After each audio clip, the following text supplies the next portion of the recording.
we were like, holy crap, like video games exist, like this is awesome, right?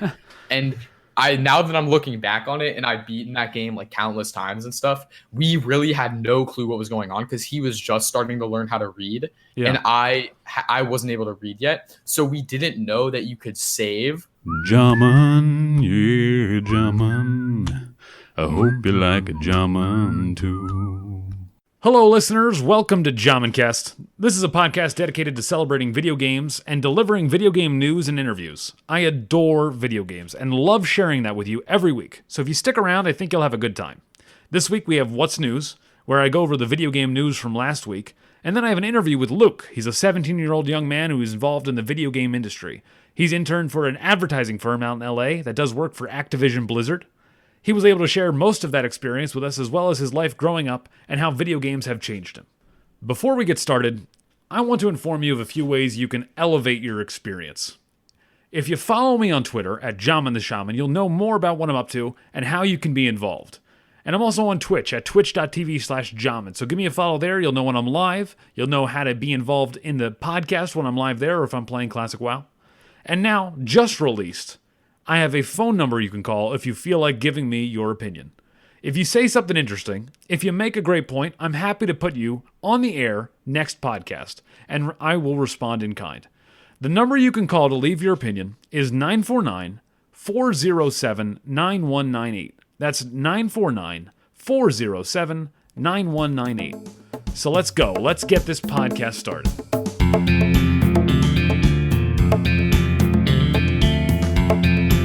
Hey guys, welcome to What's News. It's the segment of the show where I talk about the news the video game industry had this week. And we had a lot to talk about, mostly a lot of interesting stuff coming out from Nintendo. And then, of course, we got World of Warcraft to talk about, and World of Warcraft Classic specifically that we want to talk about. But I'm going to start with the Nintendo. Nintendo had their Direct, and they released a bunch of new goody information, some nice meaty details of all the things coming out. And so I'm going to tell you the things I saw that I thought were interesting. And I'm not going to tell you about everything, but the things that I jive with, I'm going to talk about those. So they started off the Direct with Overwatch is coming to Nintendo Switch on October 15th, 2019. So if you like Overwatch, you're going to be able to play it on the Nintendo Switch, and in fact, it will have motion controls when you're in the mobile mode. When you're in the out of the dock mode, you're going to be able to use motion controls. So great. I think Overwatch on Nintendo Switch. It's just really interesting to me to see how many things are being ported to the Switch because of how successful the Switch is. You would never see anybody do this for the Wii U. You would never see all these games coming over to the Switch on the Wii U, because it's obviously not successful. So you wouldn't have companies putting in the effort to make them on a Switch version. And the next thing they talked about that I thought was interesting was the Luigi's Mansion 3. And I'm really excited for this because I never got to play any of the Luigi's Mansion games. It's the Haunted Hotel, and they announced that there'll be themes on every floor, so just kind of showing you a little bit more about the game. There was a theme for Egyptian thing, there's mummies and stuff, and there's all different sorts of themes that they're coming up with. So that looks good.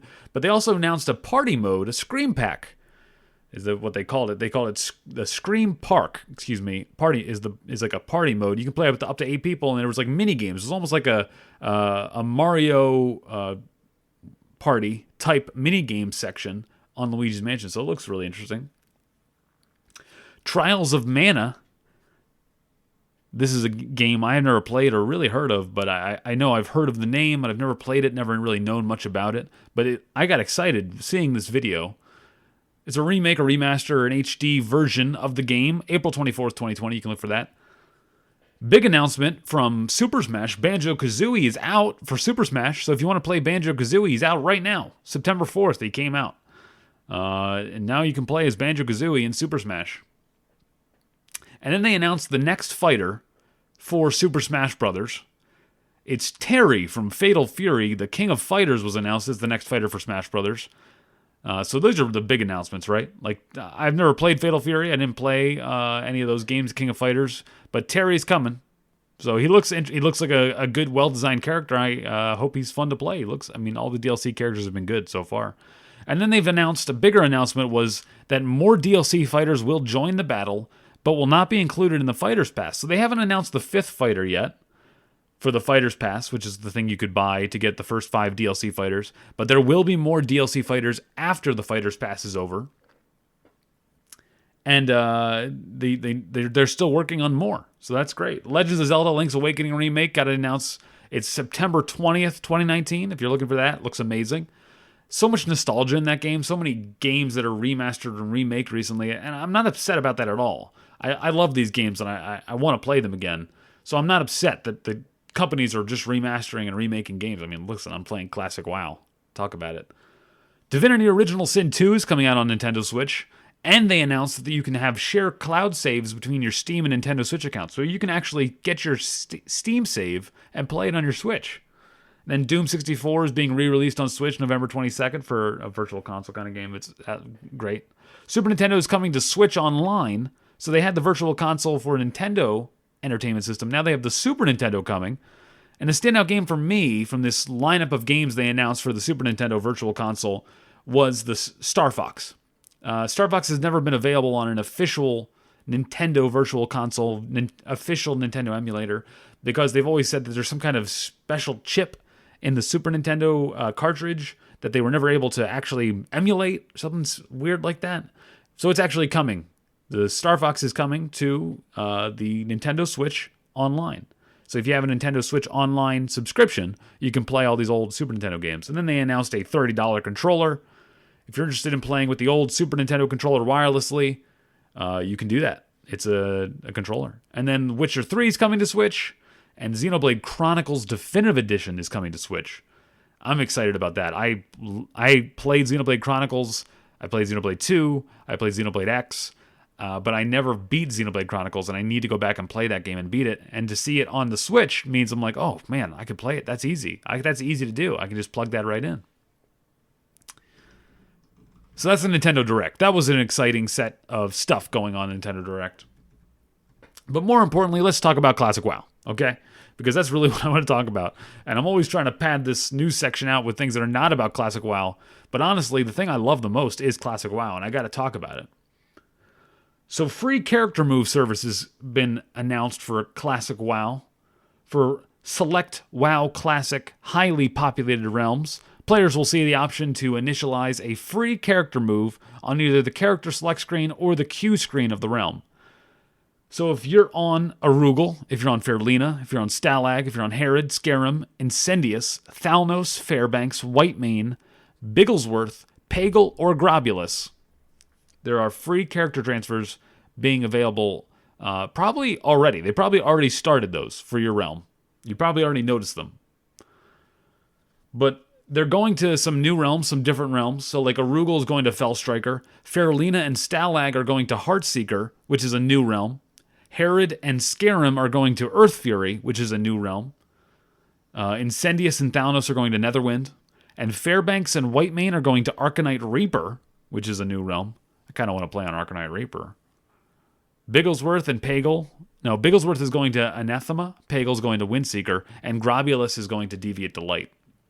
So they're pushing characters, telling people, please, get off the realms. And I've already noticed a difference in the queue times. I'm getting on at 6 p.m., there's no queue time. Getting on at 7 p.m., there's a 15-minute queue time. Honestly, the character transfers have already worked a lot. So you're going to see these over the next week or so if you haven't seen them yet. Really interesting, really good, but also a little bit, for me and for my crew that I'm playing with, a little bit of a taint in our mouth from this one.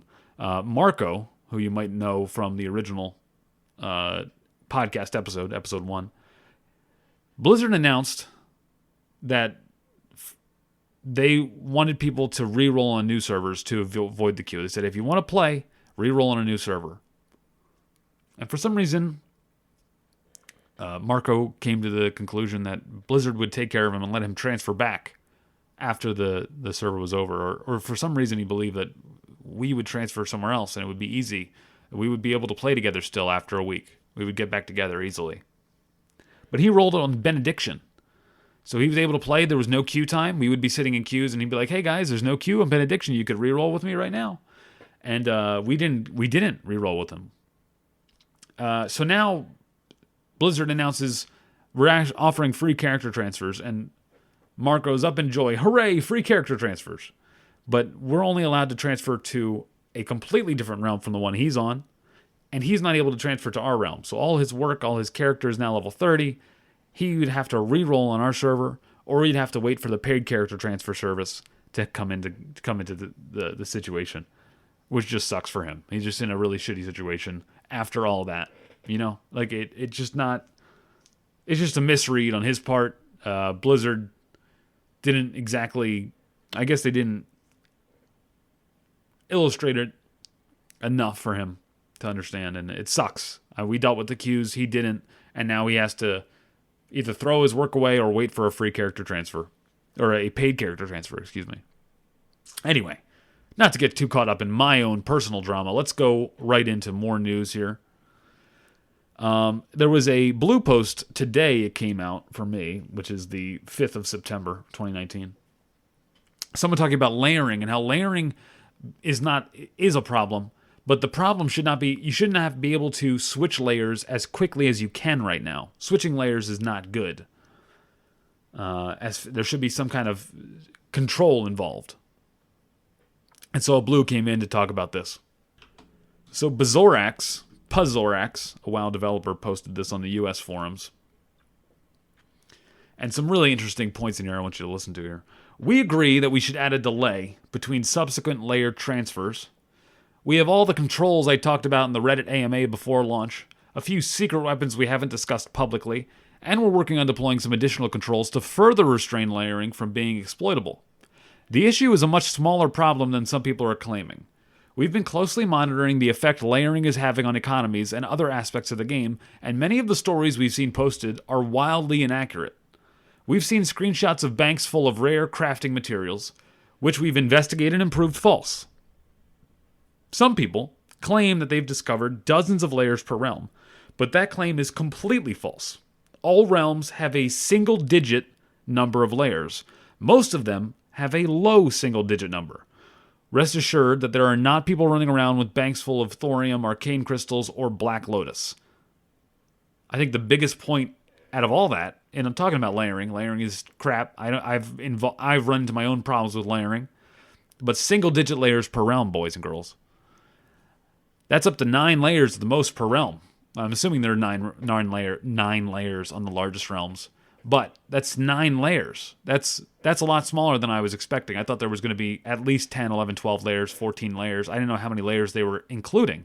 But they said there's single digit, which is, it's hard for them to put down real numbers to say, hey, there's only this many. Like, that's usually, they don't want to do that because they don't want to say too many things, because then people can figure out the back end and people try to figure out exploiting and figure out how it works, and they're just little tiny clues, and everyone figures out exactly, oh, what'd they do? What was their decision? How does this? Why are they doing it like this? So this is how they're doing it. And people try to figure it out from just their little things they say. As far as my problems with layering, what I've encountered so far, I know at one point I was in a group for RFC during the first couple days, and I had a friend who was making bags for me. His name is Jason. He's a tic-tac on a rogue on our guild on Scarum. And he made bags. And he said, hey, do you want some bags? I said, yes, I want some bags. Please give me those 6-slot linen bags. So he came to find me to give me the bags. I was in a group for RFC in a party of pugs. I didn't know these people. I didn't want to quit their party and then ask to be invited back. I thought that would be kind of rude, or I didn't know if they would invite me back. Maybe they would just replace me. I was worried about that too. So I went to the same spot he was at, and he said, I can't see you. We're not on the same layer. So that was crappy. That didn't feel good. And then the other thing I had is I knew another streamer. His name is Foxy Embodied. He came on last week. Figgy is his paladin on Scarum, and I'm on my shaman, so obviously we're on different factions. He came to find me at Scarlet Monastery. He saw me streaming, and he tried to find me at Scarlet Monastery, and he said, oh, we're not in the same layer. I can't find you. So that sucked. It sucks to not be able to be like, hey, that guy's streaming right there. I guess it's good that you can't stream snipe people. Like, you can't go camp people because you see them streaming, so you can't just go find them because you might not be on the same layer. But it sucked to not be able to interact with a friend. Even though he's playing Alliance, and that's his, I don't know why he did that. Questionable motivation there, Figgy, Foxy, Dan, if that is your real name. But layering, not letting us interact, really, did throw you off the loop. It felt bad. It didn't feel good. So I can't wait till they get rid of layering. So now I have a little bit of an opinion piece for you. Something that's not necessarily news, but something I want to include and talk about. So before I get into this, I want to talk about, I have a phone number now. If you want to reach me, I have a phone number now where you can reach me. You can leave a voicemail at this number, and I will listen to it. I might even share it on the podcast later, or the stream, if you listen to the stream. But the number is 949-407-9198. So you can call me right now, leave a voicemail, I will hear it. And I'm interested in your opinions. What do you think about everything I'm talking about? What do you think about all these things I'm saying? All these news stories? Do you care about the Nintendo Switch? Do you want me to just talk about Classic WoW? Do you want me to talk about more?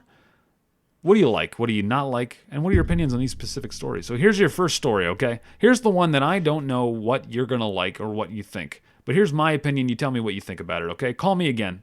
It's 949-407-9198. But there was a forum post by the name Darum, level 60 human warrior, on June 5th.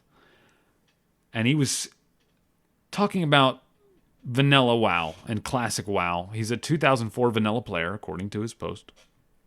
And he's saying, if the true purpose of creating World of Warcraft Classic is to recreate the authentic experience, then why not focus on that where it is possible? Player experience in this context is not always the same as static data. So back in the day, he's saying that dungeons were unforgiving, that it was actually one of the many important components that made the original a masterpiece, that the game was difficult, hard, difficult, just really difficult to play. And so, is the game now, if it's easy now to play, is that a problem? Is that going to be an issue going forward? Because you're not going to experience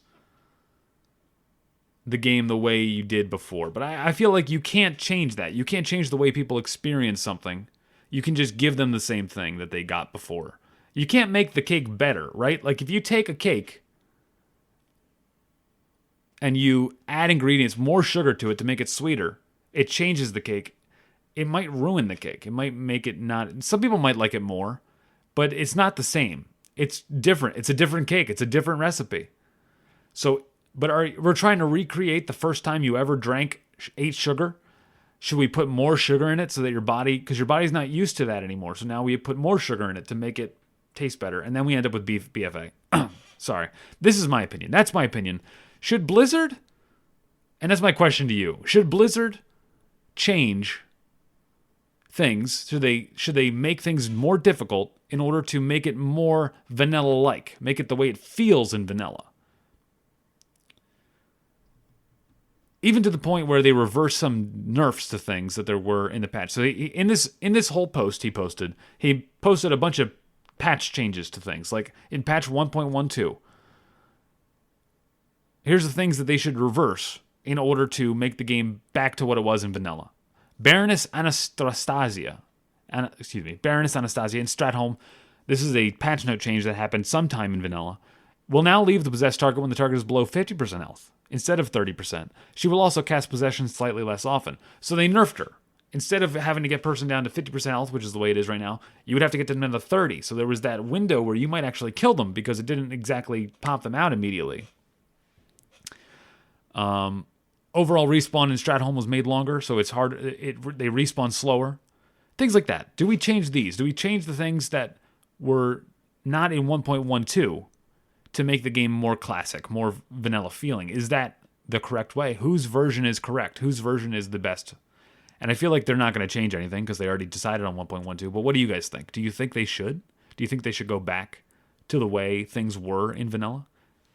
That's my number. That's my phone number question to you this week, all right? 949-407-9198. The new number's ready and open, ready to hear your calls.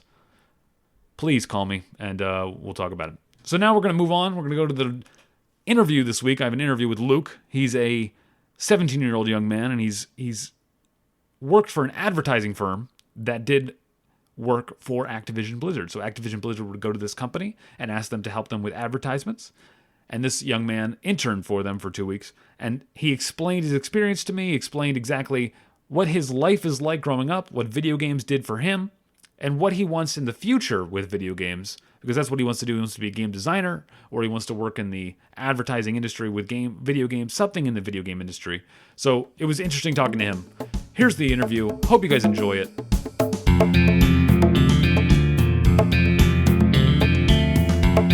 Hello everyone, welcome back to Jamencast. I'm here with another interview. I've got Luke here, Primis. He's a video gamer. He plays video games like almost everybody I know, and he also works in the video game. He's interning in the video game industry, and he's hoping to work in the future. And is that a good summation of you? How you doing, man? Yeah, probably. So I'm doing great. Thank you for having me on. I really appreciate it. Yeah, so I guess ideally I would like to work in the games industry someday, but I just finished up a 2-week internship actually at an advertisement firm that does the marketing campaigns for Activision and Blizzard. So I wasn't with Activision and Blizzard per se directly, but like working with the people who work with them, which was very cool. Wow, that is awesome. That's just So you're out in LA doing that? Yeah, so I was out in LA for 2 weeks working on that, and I just got back actually. But I'm limited in terms of what I can and can't say about what specifically I was working on. So like the project, I can't say what the project was. Okay. However, I can go into what I was doing if you would like. Yeah, absolutely. What is it like interning there? Yeah, so I think one of the things that the guys there kind of sat down with me at the beginning and said was like, look, like we know that and it's funny because like these people are all like, less than 10 years older than me, really. So they're not like peers quite, but like age wise, we're very close, much closer than, for example, at the other company I work at back home in DC. So I'm close in age with these people, and they sit down and they're like, look, we've been doing internships too. And we know that a lot of times it can be super unproductive. You're just going to be sitting there twiddling your thumbs, not really doing much. And we don't want that to be this. Like, we want you to help us, and we want to like show you what's going on here. So they kind of put me on a project doing research. And one of the things that was funny was, so there's two aspects to it. One aspect is like the creative side, which is coming up with the ideas for these marketing campaigns, which are really creative and stuff.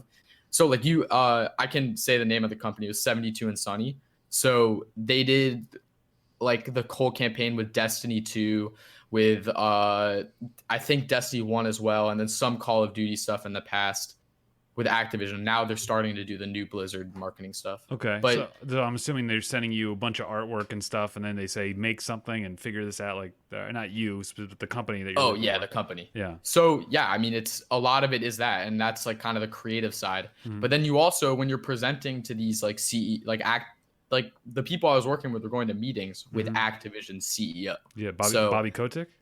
Yeah, so they have to bring stuff to the table in a. Like, even if it's just a PowerPoint, they have to bring stuff that looks polished, looks professional, and gets the point across. So that was the side that I really couldn't be doing because I didn't know like the protocol and like the formatting and stuff. Right. So what they did is they had a separate kind of document for me to work on that was shared to 3 other dudes. And what I would do is basically look up a ton of info, get sources, get statistics, make graphs in Excel and stuff, and dump that all into this PowerPoint, which ended up being like close to 100 slides within the 2 weeks. Wow. And then what they would do is pick and choose what information was useful to kind of make their point, make that into like a really polished, nice looking presentation that they brought to the table with Activision. Wow. That's intense, man. 2 weeks internship. You gotta really run the gambit doing a 100-slide presentation on something.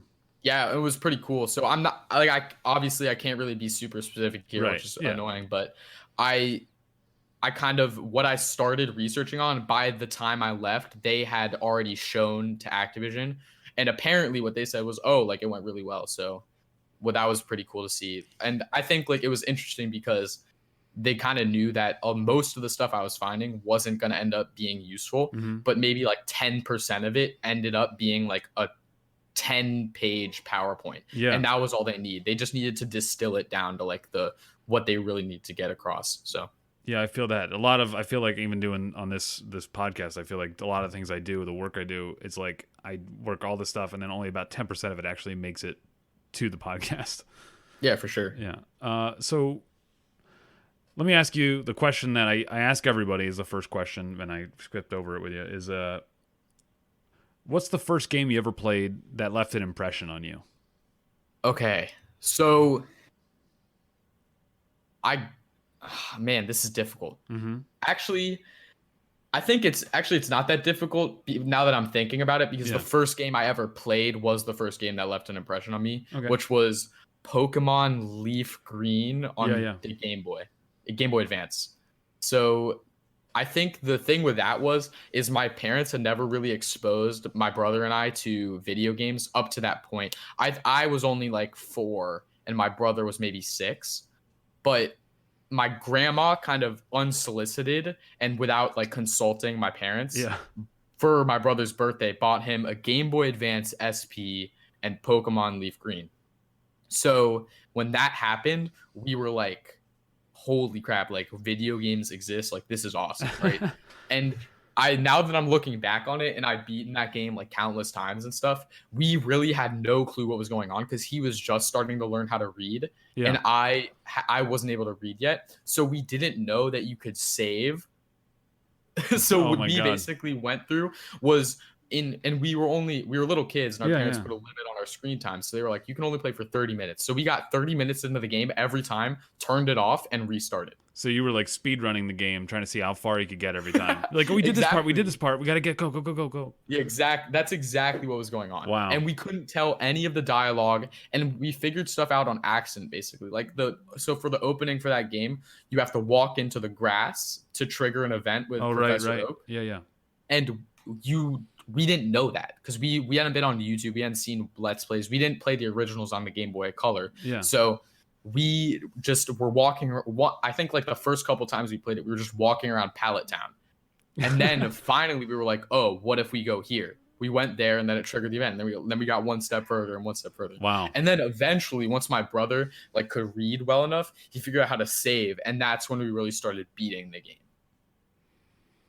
Wow. Yeah. He could finally read, so he could finally save. That's amazing. Yeah, exactly. It was funny because we were like so young at that point, and he was just in kindergarten. Like we didn't know that like how to. It's something as simple as saving the game, we didn't know. But I guess that's the remarkable part. That's why it left an impression on me, was even though we couldn't use one of the core mechanics of the game, we couldn't even beat the game. We were just so like entertained by it, and we were just so guess enthralled by this world of like Pokemon, which is obviously like a special thing because it's just a coincidence that one of the first games we played is also like one of the best RPGs ever. So I guess it really landed with us. So we've always been a fan of that series. Gotcha. And so where'd you go from there? What you playing Pokemon at 4? How does video games evolve? Do you start buying games on your Game Boy Advance? Do you get any consoles? When does that happen? Yeah, so my brother had the Game Boy, but I wasn't allowed to use it as much as him because he was older, and my parents wanted me to be like reading more and doing that stuff, which is like totally reasonable, obviously, and probably like the proper way to raise a child now that I'm looking back on it. Yeah. Even though then I was like super bummed. But what they put me on after that was they were like, all right, well, we know we can't really stop him from playing video games because he's been exposed to this through his brother. And I guess that we can just try and make the best of it and give him educational games. So I got put on the Leapster, actually. Oh my God. If you even know, like, do you even know what that is? Because that's probably like in between. Yeah. So I got put on the Leapster, and I would just like, I played those games like into the dirt. Oh wow. I would just beat them over and over and over again. So I really liked that. And then once I graduated from that, I was like, all right, I want a Game Boy. I want grandma to get me a Game Boy. But by that time, the DS had come out. So my grandma did the same thing she did for my brother and didn't really consult my parents and got me a DS. And then with the DS, I started to play more and more games. And then that was also around the time when I started to learn how to use the internet. So then I could find games I wanted on the internet, and I would like ask for that for Christmas or whatever. Yeah. Your but I grand didn't get does it. your grandma play video games at all, or is she just No, she she's has just the no provider? idea. Yeah, Okay. exactly. She just provides them. She loves giving us gifts. Like Yeah, that yeah, was yeah. especially when we were little. So even like kind of against my parents' will in a lot of cases, she liked giving us gifts. So she would go to Toys R Us and just be like, "What's new?" This is I've actually talked Wow. with her about this. She didn't even know what to buy, so you just go be like, to talk to some guy in Toys R Us and be like, what is everyone buying right now? And he would obviously put to whatever Nintendo thing was out Yeah. because we were little kids. So we didn't ended up getting an actual home console though until we got the Wii. So my brother and I kind of skipped GameCube, Mm-hmm. PS2 era. We got a Wii, and then after we had the Wii for a long time, we got a PlayStation 3. But that was kind of at the end of the PlayStation 3's lifespan. So Yeah, and the PlayStation 3, I don't even remember what games were on that console specifically because it was one of those.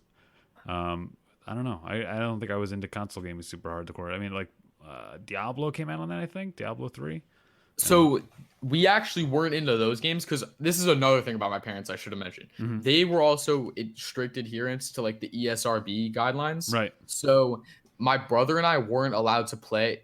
So for my brother, it really sucked because he was the oldest. So when he turned 13, he could play rated T for teen games. Okay. Even as a 12-year-old and an 11-year-old, all his friends were playing Call of Duty and Yeah, yeah, stuff. yeah. And he would come home and be like, I want to play with my friends. My parents would say no. So that was then. And my parents are really strict. Like Right. there's really no going back and forth with them on that. So when he turned 13, he got Batman Arkham City, which was like, I don't know if you've ever played that game, Mhm. but I have. for a rated T game, that's pretty. I would say it's the upper limit of what T can be. Yeah, yeah. It's pretty dark. Yeah, so it's very dark with the Joker and all those themes and stuff, and even has like sexually suggested themes too. So my parents were kind of like, "Oh, what did we do? Like we did not understand we were getting into buying them this game." But once that happened, they were kind of like, "All right, well, we kind of screwed up giving them this game, even though it was rated T. It was not like what we were anticipating." And then after that, they started getting less strict and less strict. And now obviously I'm 17. I can play whatever I want now. Yeah, But yeah. I would say I've been able to play whatever I want since I was like 15 or 14 because and this is something we can talk about. I was at a game design camp Mm-hmm. and I was like, this is actually funny. It's funny how I persuaded my parents. So everyone there was playing CS:GO, and they would Yeah. watch the pro CS:GO players, and like they would even like bet skins on the game, which I know like we weren't supposed to be doing, but everyone was super into it. Right. So they were super into CS:GO, and I texted my parents because they thought the whole situation was so nerdy, but they were gonna support me because like obviously it's like a good thing. Computer science is a good thing to learn, Yeah, so they yeah, were yeah. supporting me obviously, but I was like, Dad, I am the least cool kid at a nerd camp. Like, you have to let me get CS:GO. Like, and then eventually they were like, all right, if he wants to go into the games Oh my industry, God. we just got to let him play the games. And then that kind of went from there. Wow. Yeah. So for me, my biggest question: how did you get to a game design like Yeah. summer camp? Where is that at? Where does that pamphlet? I don't remember those growing up. So yeah, it's actually really funny, and I'll plug the camp for anyone listening who has kids or anything because it's an incredible like experience for me. It's called ID Tech, and it's kind of interesting. It's like a franchise system, so they actually host it across the country, the same camp everywhere. Oh, wow. It's the same curriculum taught by just different counselors depending on where it is. So the way I got into that was actually both my brother and my sister. So I'm in the middle. I have a little sister, and an older brother, but both of them went to like 7 week sleepaway camps in like New England in the woods, like outdoorsy, playing sports all the time. Yeah. And Summer I camp. like, yes, like real summer sleepaway camp. And I like sports, and I'm on like I'm a two-sport athlete at school. Like I'm not good enough to play at college, but like it's not like I'm just inside all day not doing, like I'm not like Yeah, yeah. that type of nerd. But I wasn't ready to like at that age to give up like all of the stuff that I like to do during the summer for 7 weeks to do like sports. So my parents were like, look, you can't just sit around all summer. You got to choose something. So what I went online and I found that there was a camp that you could go to and learn to make video games. Yeah, yeah. And that was when I was actually like pretty little. So I started out in DC going to like day camp there for like 1 week. Wow. Then like the next summer I did 2 weeks. And then the next summer you can choose to do sleepaway or day camp. Then I did sleepaway there and just stayed over at the college. And then it progressed to the point where I was going to like 2 week sessions like far away from my house in Boston at a college there. So yeah, so I've been going through that program. So I started off with super basic stuff. I think the game engine was called Fusion, which was like a 2D game engine from back in the early 2000s. And we would make like these looking back, they were like crappy 2D games. We would make them and we would play them, we would show them off and everything. And then I kind of progressed from there to Unity, which everyone knows, obviously. And then most recently, I went to Unreal. And then last summer, I was able to do an Unreal VR thing, which was really cool. So I have a little like VR demo. I haven't had enough time, with school and all, to be able to kind of finish it and turn it into a polished game. Yeah. But I have like a good foundation to make a game in VR per se. So yeah, it's really cool stuff. That's kind of how I got this idea into my head. Like, oh, I'm gonna go and I'm gonna make video games when I grow up. So are you more into programming? Are you more into art? Are those the same thing now? Like, how do they teach you in game design school? Because I went to game design but it was game art design. So they were more interested in teaching me art and how to model and how to do that stuff. They were not interested in telling me like Unreal Engine or anything like that. They hadn't get to that point. What did they teach you there? So you can choose your class. It's like a class system. So the first few years I was going, I chose a class where you would do 1 week of Unreal and 1 week of Maya. But I've never really been an artsy person. Yeah. So that came super difficult to me. And if I spent a lot of time, I could come out with like maybe a decent model, but it was always super frustrating to me. And I couldn't like design stuff off the top of my head. Like the way I would make stuff would be like, oh, I know Genji's sword is cool. I'm going to replicate that. And maybe I could get it done, but it would look not as good.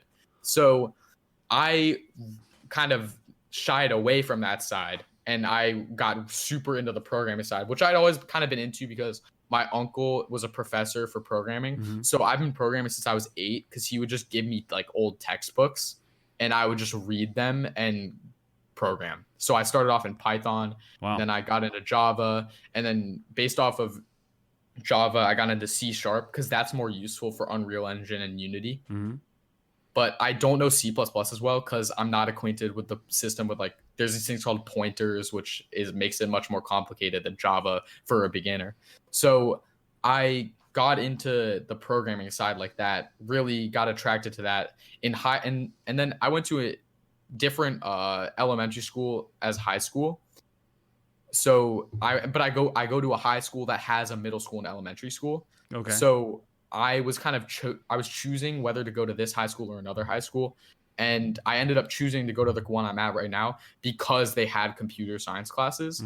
So then I was able to take I was able to take classes in Java there, which I think I already know most of the stuff that they're teaching just because I've done it. But like just to have that experience in the classroom and stuff, I thought it would be worth it. Yeah. So I got super into the whole programming side, but they do teach you both, and they're both really huge parts. But if I were to get a job in the actual game design side, like my internship was in the games industry per se, but it wasn't for a game design company or a game developer. If I were to be working for the game developer, I would definitely rather be the person programming the mechanics and doing all that rather than the person making the 3D models and doing the motion capture and the animation and stuff like that. Gotcha. Wow. That's intense. It's a lot of stuff. I've got someone, so he's the first person I interviewed on this podcast. My episode 1 of my podcast. His name is he goes by Marco. He's my cousin. He programs video games and he's a really good programmer. Wow. And he's so I gotta get you guys talking to each other. But yeah, for sure.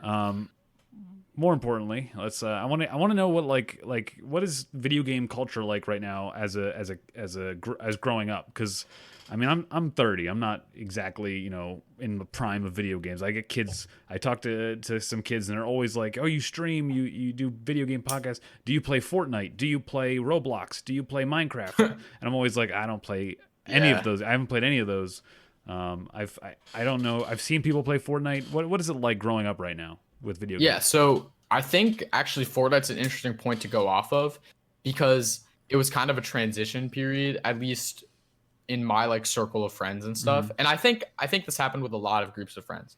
So before in middle school, if you were into games, you had to be it's kind of weird. It had like a barrier to entry, I guess, is the best way to describe it. Like Mm-hmm. if you wanted to play video games, you had to have a PS4.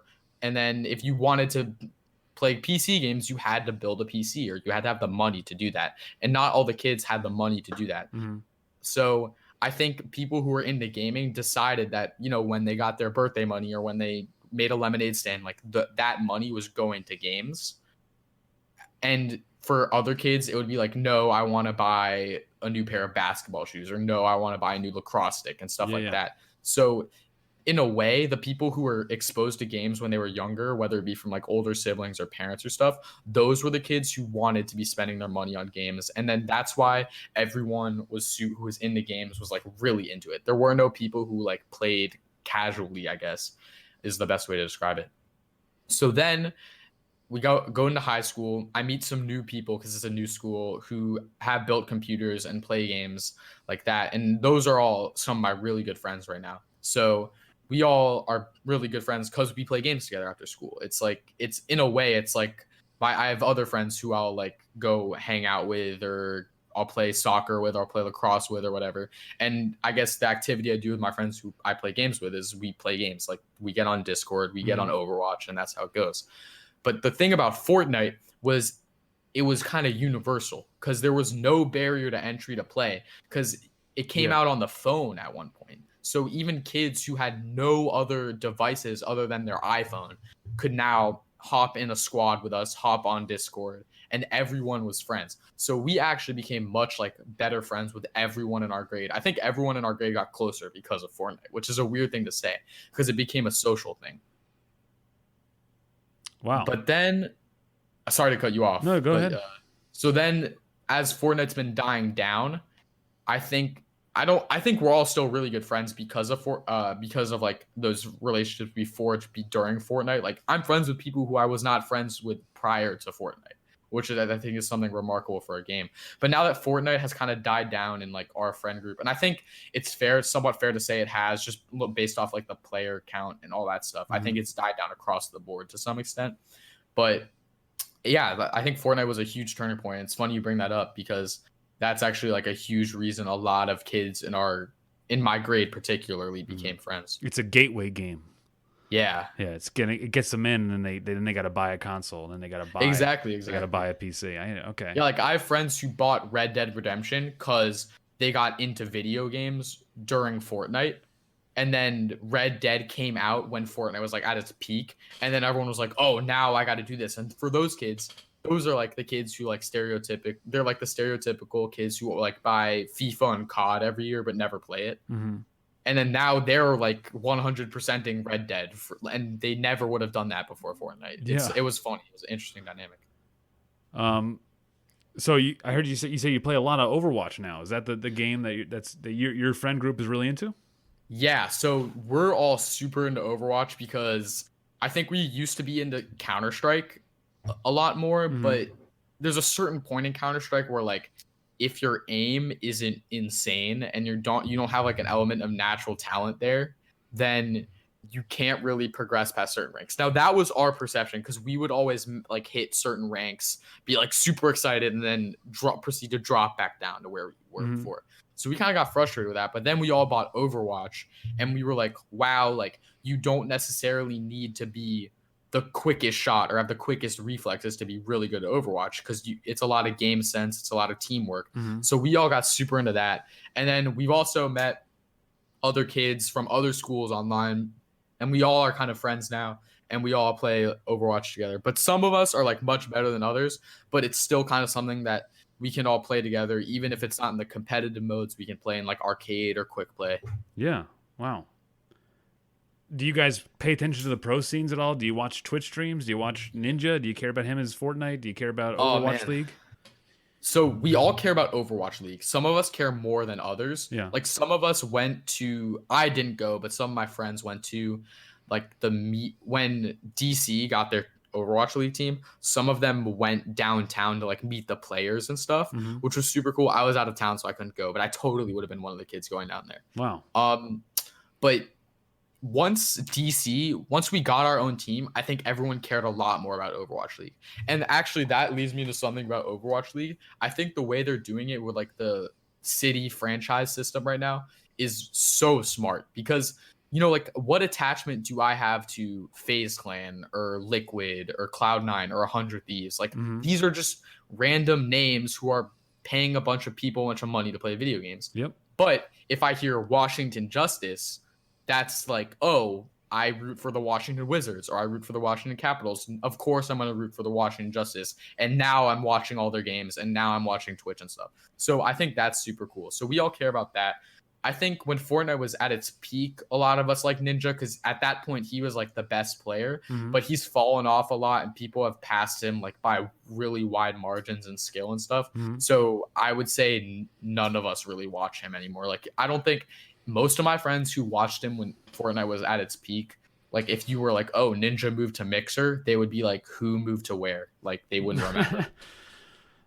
Yeah, him. It's been all over the news for the video game industry at least. That's like, oh my god, he's making so much money. So and that's what everyone talks about. It's always money. That's what everyone wants to mention. Yeah, for sure. And especially with Ninja, like that's just that deal was kind of ridiculous, but it kind of makes sense because he used to be a pro Halo player, and then now Microsoft is just getting him on their team for Halo Infinite. I actually didn't even realize that. Yeah, I think that's the running theory right now is that they wanted to get him in the Microsoft ecosystem prior to the launch of Halo Infinite, just so he could build up the hype. Because even though my friends and I who are like 17 and 18 and 19 don't care about Ninja anymore, there's still an army of 8 to 12-year-olds who worship him as like a god. Yeah, basically. yeah. And I think for Microsoft, it's a huge marketing move. Like it is a ton of money, but I think it was a smart move on their part because they're basically now there's a new that generation of kids doesn't know Halo, and like the generation, I think like probably your generation, like the older part of my generation and stuff, grew up with Halo. Like that was the game, Yeah. So for them it was the shooter. Yeah, exactly. It was like it was the best one. So I think for them to kind of use Ninja's fan base, which I think is like those kids are annoying. Like the kids who are like, do you like Fortnite? Do you like Fortnite? Like those kids are annoying to me. But it's smart for Microsoft to kind of exploit Ninja's fan base like that and use him as a marketing tool to like sell Halo. Yeah, and he's 100%. He's been doing it. He said 8 years in his video. He's doing it 8 years, and this is his brand that he's been building. So they're gonna get some whatever they got out of him. It seemed like quite a bit of money, and then all the free subs that they're giving him for being on Mixer. It's crazy. Oh yeah, and then so the thing is everyone's saying, oh, those free subs are months, but all it takes is for 5 to 10% of those kids who have never used Mixer before to switch to Mixer and start paying for subs on Mixer instead of using Twitch. And Microsoft has just grown their streaming platform like exponentially. Right. Just because the amount of people that came from Twitch to use the free subs, they don't even need all of those people to keep subbing, to keep paying for subs for this to be a successful marketing move, which is why it's really smart. Yeah, absolutely. And then he gets paid for the free subs. He gets paid that money too. So I don't know if he has a special deal on the side. He's extra how exactly it works out, but just the subs alone, he's making a good money. Oh yeah, for sure. So do you have consoles? Are you playing Overwatch on console? Is that where all your friends play together? Are you playing on PC? How does it for you? How does it work? Did you build a computer yet? Did you buy a computer? So here's like how my tale of gaming has gone. So Okay. I was on the PS3 after the Wii, And that's when we played, my brother and I played Batman Arkham City, and then we played, it's a not very well known game, I think, but there was after Star Wars Battlefront 2 on the PS2, they made a Lord of the Rings version called Lord of the Rings Conquest. Okay. That my brother and I played. We played it so much. Like I don't even know how we liked it we got really good at it, and we played that a lot. And once I started to get into those games, I started to appreciate how having a PC would be nicer. Yeah, yeah. So my cousin, who would swear by PC gaming, he'd be like, "Dude, you got to build a PC. You got to build a PC." He had built a PC. He was a little bit older than me and my brother.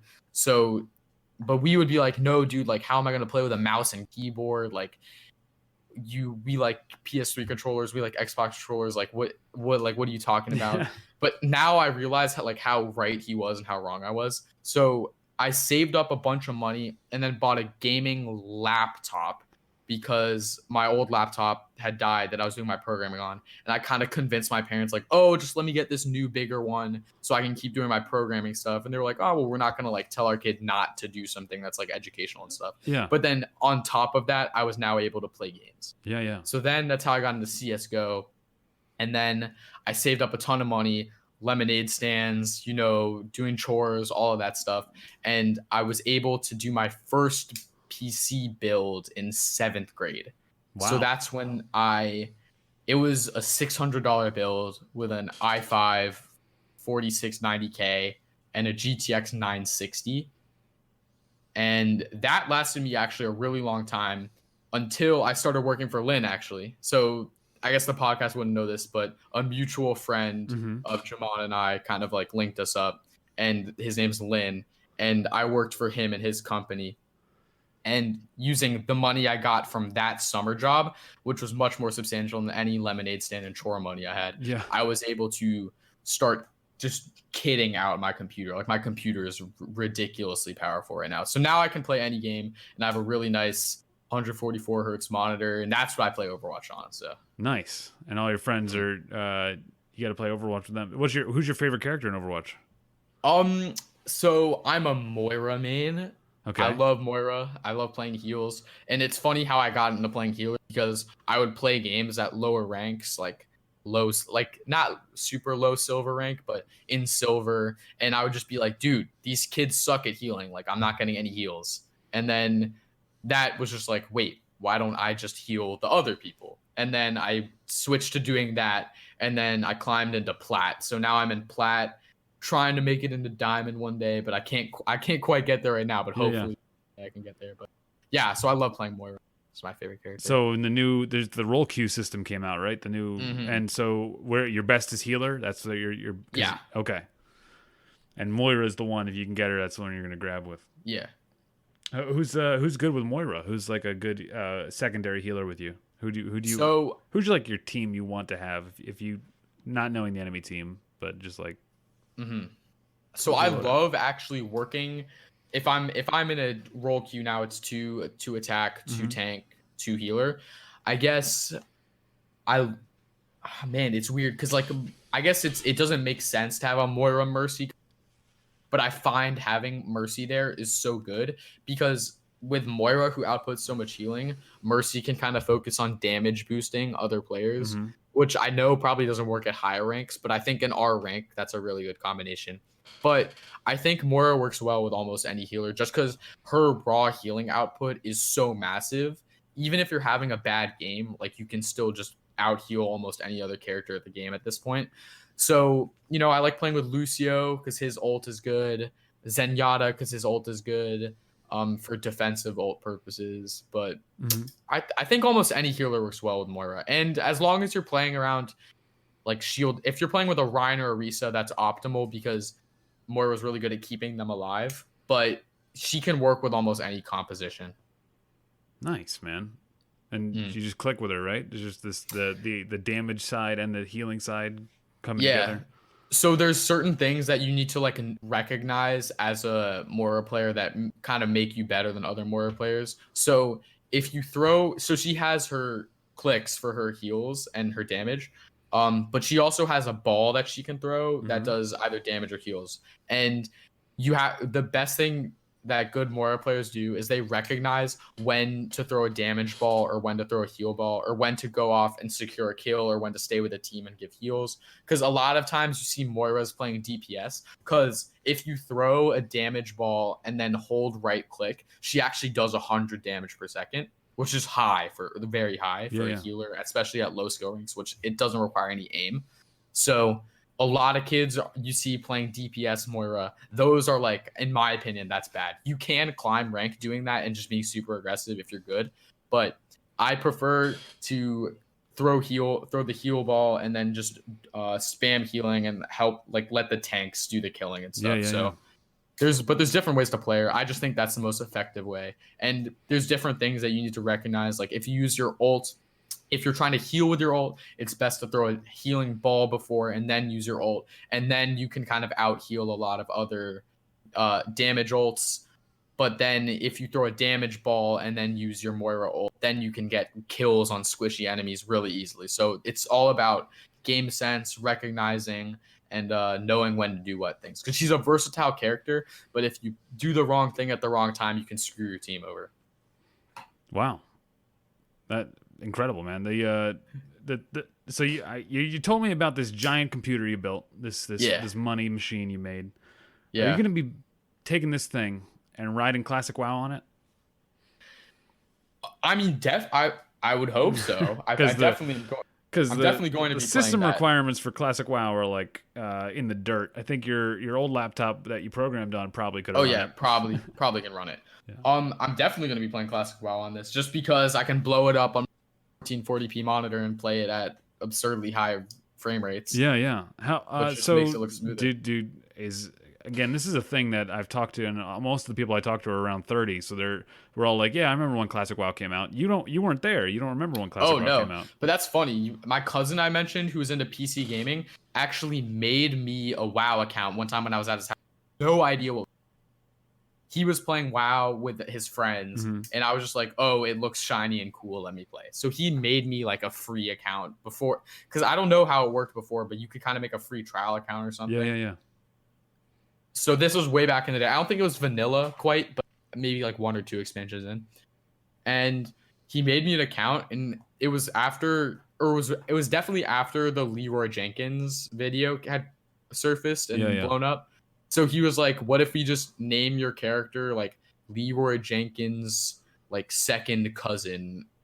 And then we picked some random name like Jerry. So my account name was like Jerry Jenkins, which we thought was hilarious. Like we were like rolling on the floor laughing at that.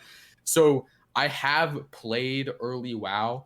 I was a little kid, so I had no clue what I was doing. I vaguely remember it. Yeah. I probably sucked at it, but I totally want to try it again now that it's coming out. And so are all your friends excited about it? Do they know what's coming out, or do they care? Yeah, so it's the summertime, obviously, so we have more time to play during the school year. I think the general consensus among my friends is that we're kind of burnt out on the games we play. Like we played a lot of Overwatch, and it's getting to the point where I can't do those binges that I would do during the year, where I would like stay up to 3 a.m. and play like 20 competitive matches. Yeah. Because it's just like I'm bored after 3 or 4, So especially playing Moira, like your job is the same every game. It's to heal people. It's not like if you're playing a DPS character, you can like get sick kills and whatever like that. But we're just getting bored of it at this point.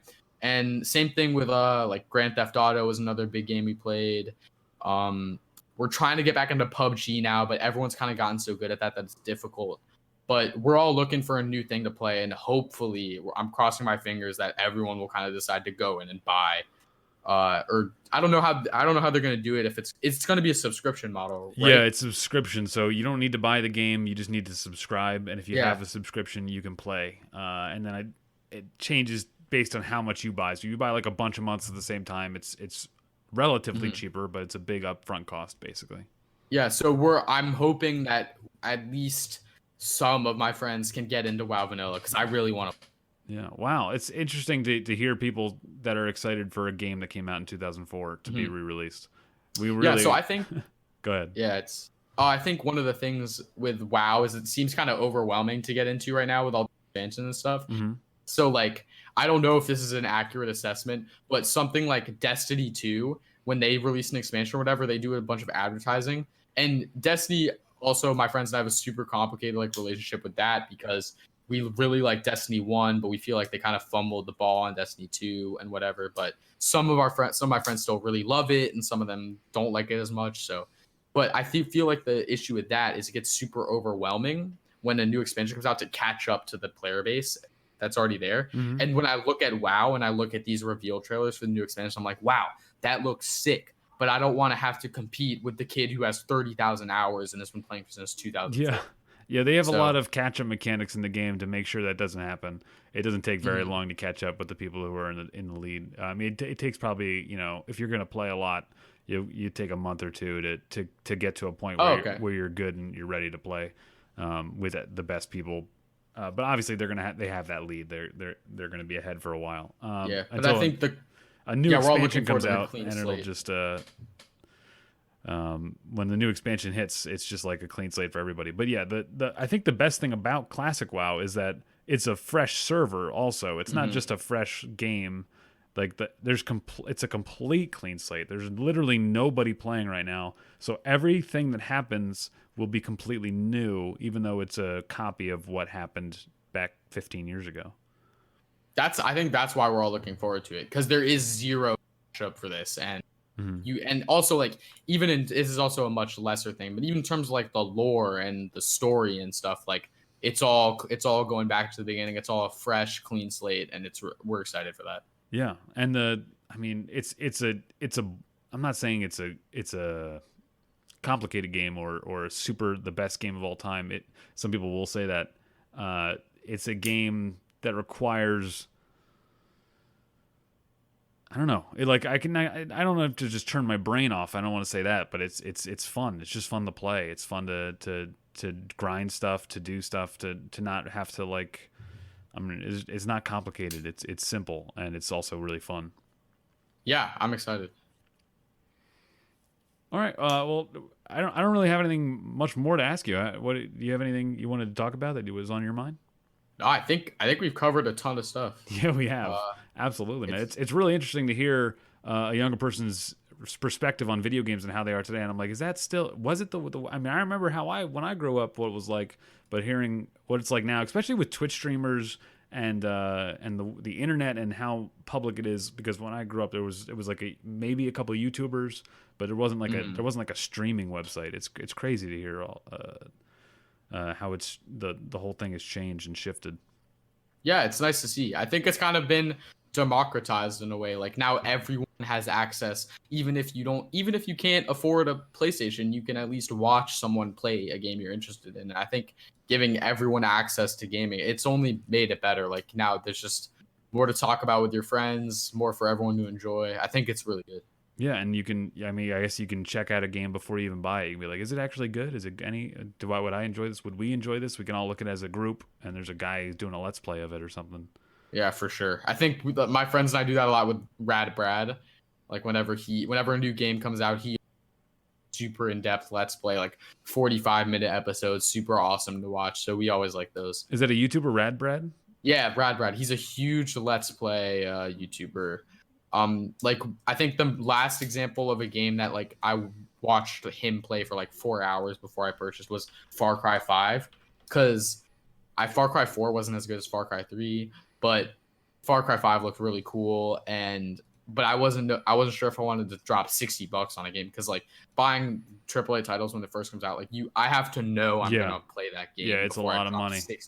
So but I did that. I was like, I did not regret that at all. I played through that whole game in like a couple of weeks. Nice. Awesome, man. Well, thank you so much for coming on. I appreciate it. Thank you so much for having me. This was really awesome to talk about. Yeah, I can't wait till Link. Yeah, I told him yesterday that you were on, and he was like, "Oh, that's so awesome!" And I was like, "Yeah, I'll see him again, and I'll hopefully he'll listen. We'll see." For sure. Awesome.